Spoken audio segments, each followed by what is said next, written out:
Guys आज मेरे साथ कुछ ऐसा हुआ जो मेरे लिए बहुत अनएक्सपेक्टेड था। आज शाम का समय था, मैं आई छत पर, काफ़ी अच्छी हवा चल रही थी, बारिश वाला मौसम हो रहा था। मैंने देखा सडनली चीनी कोई हरकतें कर रही थी, क्योंकि ये पहले भी मतलब बेबी दे चुकी है, तो वही हरकतें कर रही थी। ये अपने शरीर से बाल हटा रही थी। तो मैं समझ गई, मैंने कहा यार ये आज या ना कल में ये बेबी देगी। तो इसके बहुत ज़्यादा इनने अपने बाल जो हैं वो इकट्ठे कर लिए थे।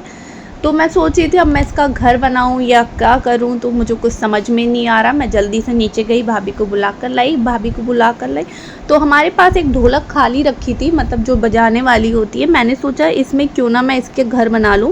उससे पहले ही चीनी ने जीने के नीचे एक हमने चुन्नी डाल दी थी, वहाँ पर देखो कितने बाल इकट्ठे कर लिए। वहाँ जाकर हमने देखा तो बाल ही बाल थे। तो ये वहाँ पर कंफर्टेबल नहीं हो पा रही थी।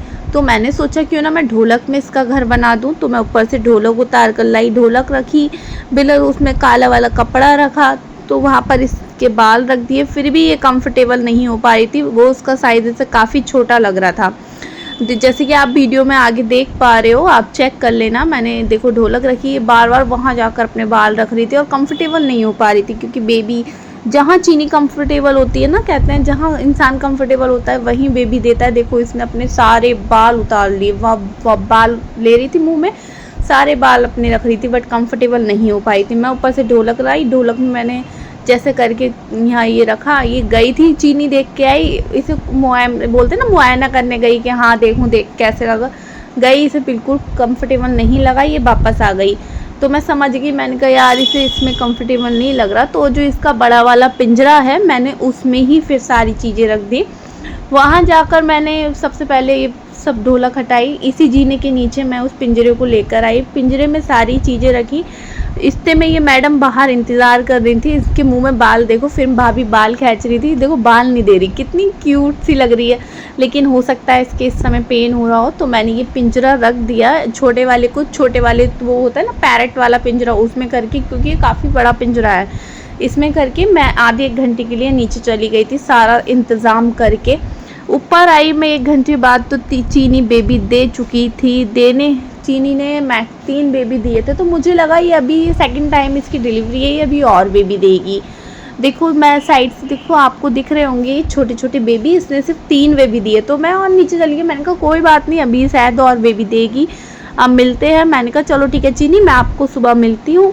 तो मैं सुबह मॉर्निंग में सबसे पहले उठी। उठने के बाद मैंने सोचा, मैं इतनी एक्साइटेड थी, ये 3 ही बेबी थे, मैं इतनी एक्साइटेड थी, मैंने कहा क्या पता चीनी ने 6-7 बेबी दिए हों। मैं जल्द से जल्द उठी।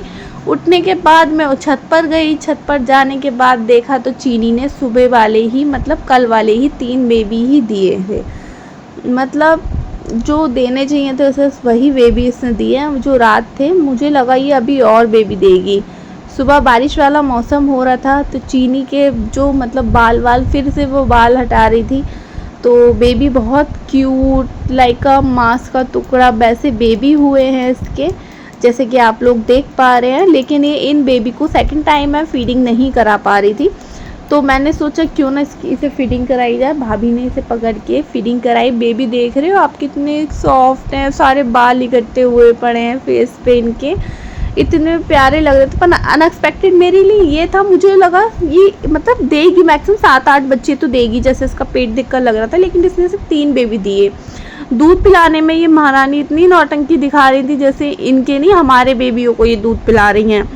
तो गाइस आप लोगों को मेरा ये मिनी ब्लॉग कैसा लगा कमेंट में ज़रूर बताइएगा, और हमारी चीनी के बेबी कैसे लगी कमेंट में ये भी बताएगा। Thank you so much guys watching my video. मिलते हैं नेक्स्ट ब्लॉग में। चीनी के यही बेबी जितने बड़े होंगे वो सारी वीडियो मैं आप तक शेयर करूँगी।